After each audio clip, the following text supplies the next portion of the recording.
By understanding our own and others' personality traits, we can adapt to situations and conversations better. Stick with me, and I'll explain.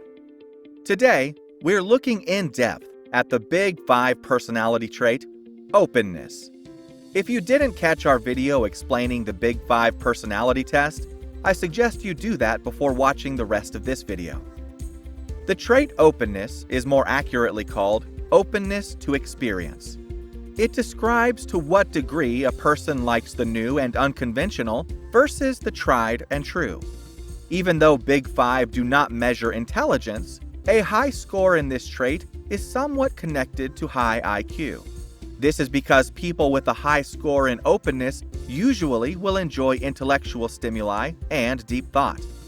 Let's dive into the 6 sub-facets of the trait openness: fantasy, aesthetics, feelings, ideas, values, actions.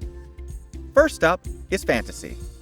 Fantasy tells us to what degree someone has a vivid imagination. A person with a high score will go into their fantasies and will develop them over time. They feel this brings value and creativity to their lives. Highly intelligent people might use fantasy to escape boredom when they're not intellectually challenged. A person with a lower score on fantasy will prefer a more reality-oriented approach and rather deal with the here and now situations. This makes them a good fit to deal with concrete and time-sensitive tasks.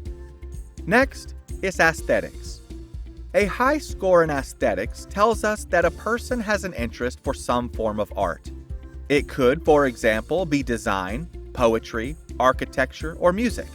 They are not necessarily born with a talent or good taste, but will usually develop knowledge through their interest. A low score in this subtrait will be relatively insensitive to aesthetics and will focus more on an item's practical use. If you and your partner buy an item for the house, and one wants it to look good and the other because it's practical, then you probably score different on aesthetics. Moving on with the facet feelings. This score describes to what extent a person is conscientious about their feelings and value these as an important part of their lives. A person with a high score will tend to experience deeper and more differentiated feelings. They will also be more aware of other people's feelings.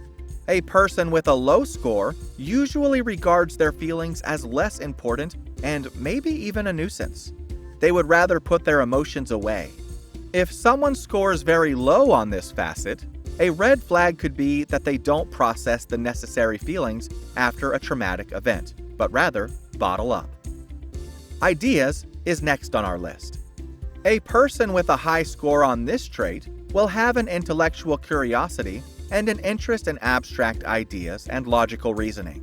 They are open to new ways of thinking and unconventional ideas.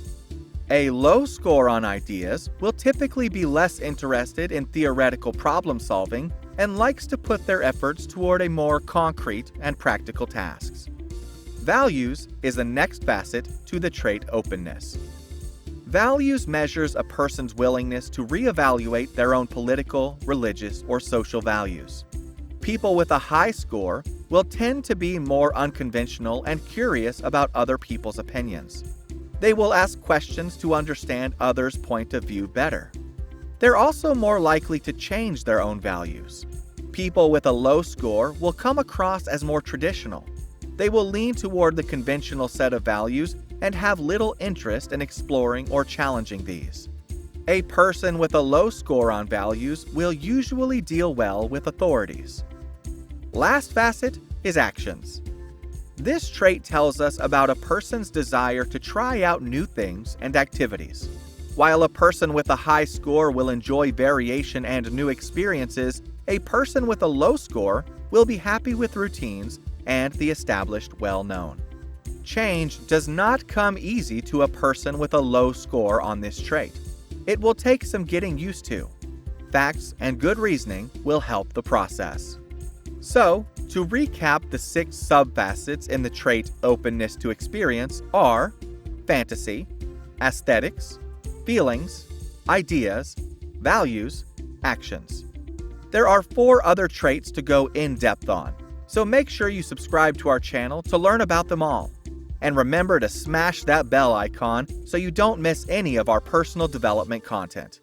That's it for today, folks. Thanks for watching.